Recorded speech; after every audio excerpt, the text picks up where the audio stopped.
Welcome back, and we invite you to be part of our conversation. Remember, you can chat to us on Twitter, the hashtag the Modise Network.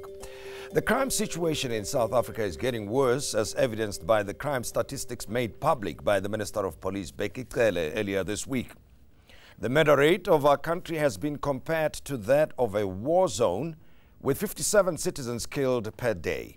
What compounds this shocking state of affairs is that women and children are most likely to be killed by people known to them.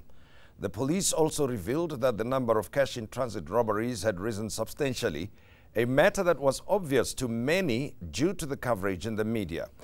Generally, the politicians and the public blame the police for this state of affairs, but the police come in only after the fact. The key question is, what makes us such a violent society? What makes perpetrators so cruel?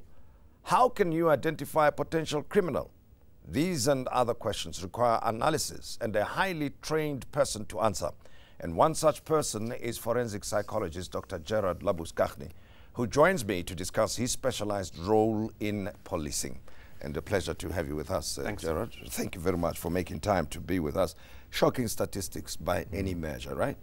Yeah, I think, even if you look at the past 10 years worth of statistics, although there have been fluctuations, of course, we've been picking up, anything in the past 10 years that we've had, statistics-wise, has been horrific. And that's one of the biggest concerns. You're just not seeing these similar levels of crime in many parts of the world. Now, before I delve into the statistics, the causes of crime, and what we can do about it, let me just briefly touch on your own background. I used a big title there, forensic psychologist, but what exactly do you do?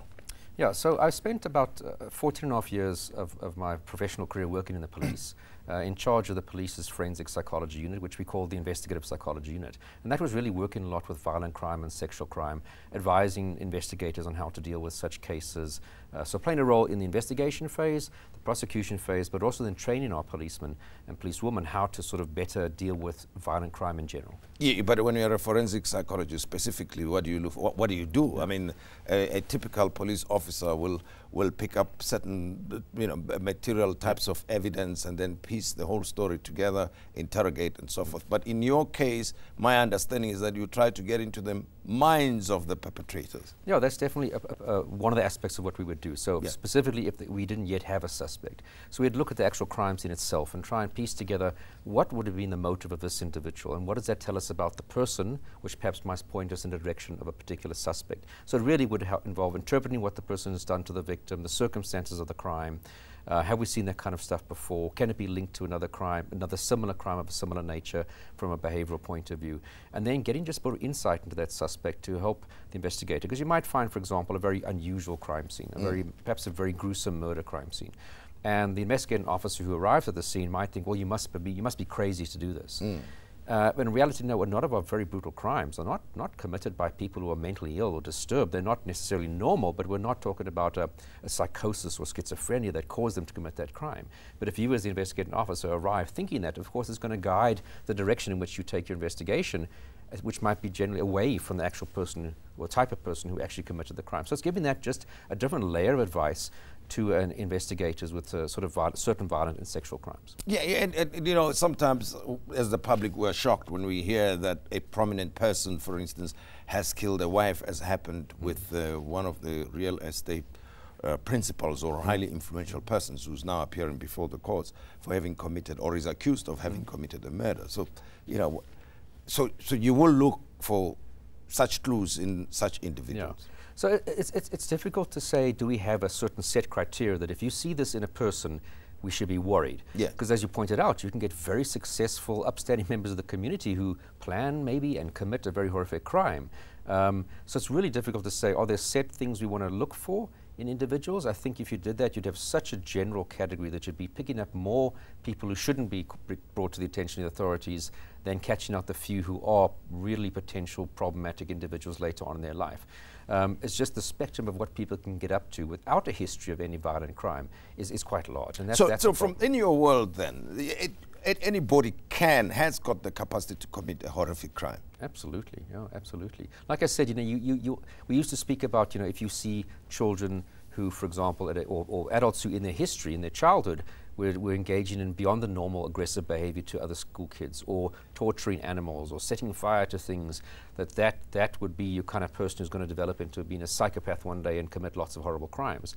Yes, to a degree, but we also find again that lots of people, perhaps more, the majority of people who sit in our prisons didn't have that background, yet have done, you know, from murders and other sort of horrific crimes. So it's not, there's no checklist formula that we can use to say this is going to be a problematic person. Yes, of course, if you do get children at a young age engaging in problematic behavior, it's not to mean that they're going to become criminals, but we probably would like someone to intervene, look what's going on, you know, are there family problems that is causing this child to act out, and try and give that child support. If there's more internal psychological problems, that they can get the necessary attention. But that's not to say problematic kids are going to become criminals, but just obviously that they have problematic behavior, which could, with time, get worse and worse. I mean, we're seeing this with our schools, with the amount of violent crimes that are taking place in our schools. So yes, we do want to have people give, for example, teachers and other people the ability to pick up warning signs that there's something not good going on here, and how do we intervene to perhaps alleviate some of the stresses in that person's life, or some of the risk factors that they might not engage in behavior that's contrary to what we would like them to do. I wonder if we're capable of intervening in a general sense as a society, because we seem to be a very violent society anyway, and we live with crime to such an extent that we seem to be inured to it, you know, that the statistics do not shock us anymore. And I doubt that if there's any adult person in South Africa who's never heard of a horrific crime or witnessed one in their lives. But from what you've seen over the many years, would you say we are a violent society, and compare us to similar type societies, particularly on the African continent? Yeah, unfortunately, yes. You know, on the one hand, not a lot of other African law enforcement agencies have relatively okay stats, crime stats. So it does make it difficult to compare. But it does at least sound anecdotally, even if you compare it to other Western nations, that we have 3 to 5 times the amount of murders, for example, than the United States and other parts of the world. So I think it is safe to say that we do have an elevated level of criminal behavior in our country compared to many others. But if you look at our bordering nations, you know, Botswana, you don't get, even percentage-wise in terms of the population size, you don't get the murder rates per 100,000 that we're getting here. And same thing for Namibia, you know, and as I said earlier when I was speaking to you off camera, there was this young girl who was murdered in Namibia, a 9-year-old girl, lured away, murdered quite brutally, and it was a national outcry. That wouldn't be a national outcry, sadly enough, in our country, unless there was a slow news day. Well, because if you hear of one case and then another one will emerge, and another on a daily basis, and then we get to a point where, you know, we simply want to move on and do other things. And I think that also affects us in the sense of what do we as the public see as solutions? Because I think I've heard calls today on the radio, bring back the death penalty, give longer sentences. Yeah. Those are, I'm not saying those are wrong per se, but those are punitive actions. We're not changing the offender. We're not changing the offender who's sitting in prison. But what is it then that makes people commit crimes, particularly cruel, violent crimes, in our setting in South Africa? Because I suppose in the eyes of our neighbors and fellow Africans who come to South Africa, they might think that we are having it much easier than they are in their home countries. Yeah, yeah. I don't think anybody's got a good answer to that. I mean, we can say, yes, our history, did it destroy families, pull families apart, and did that allow children to be raised in circumstances where they weren't getting perhaps the focus and love and attention, which means later on in life they are going to get into more sort of problematic behavior. I think that's an element of it.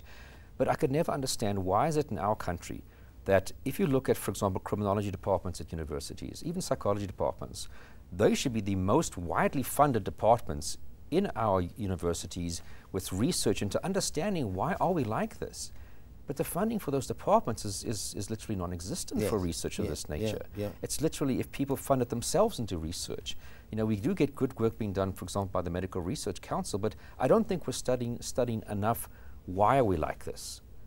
That's where I think the major gap is, why we sit asking these questions year after year, these horrible crimes. And we just express outrage and that's about it. You mentioned violence in schools, for instance, and that's what happens. But we looked at the statistics earlier on. They seem to be on the rise. Not seem, they are, definitely so. What could be the reason behind the escalating crime rates?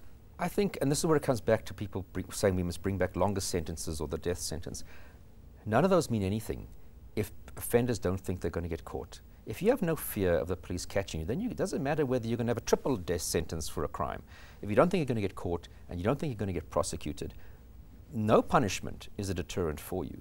And unfortunately, we have seen that the quality of our policing, I've experienced it myself, even just since the 2 years that I've left, 2.5 years I've left SAPS, it's really not where it should be. And I don't really see it changing for the better. And different strategies have to be implemented to improve our policing. Like I said, so if you don't feel you're going to get caught, there's no deterrence for you to commit that crime, no matter what the punishment for that particular crime is.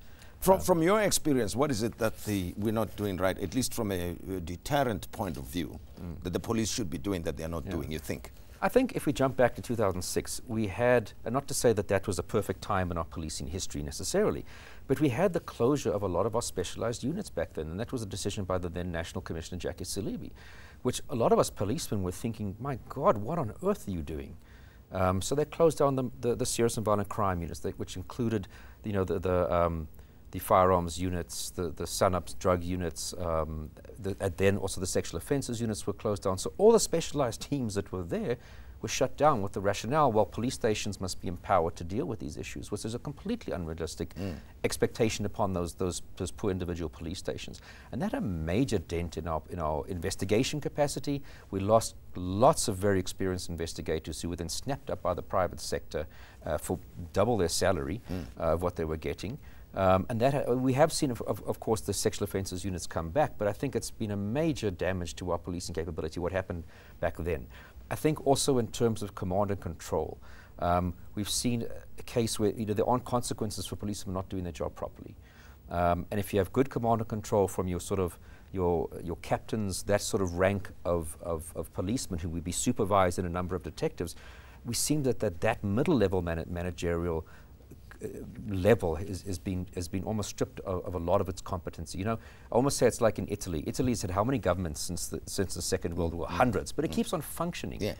Why? Because that middle level of government just trundles on. Yes. And that's kind of the same thing if you look at your captains and that level of managers who are supervising directly people doing the boots on the ground job.